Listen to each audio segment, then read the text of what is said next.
آخرت میں رفیق ہوگا. پیغمبر علیہ السلام کا یہ صدیق آخرت میں رفیق ہوگا.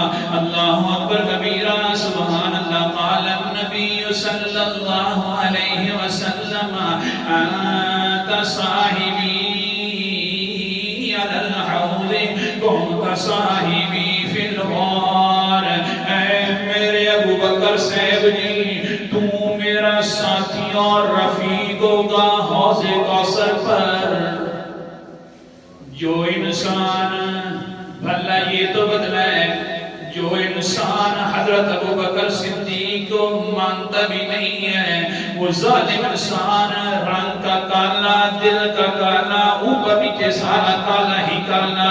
اسلام نے عزت نزدیک بھی نہیں آیا. جو حضرت ابو بکر صدیق کو نہیں مانتا وہ کیسے حوض کوثر پر جائے گا.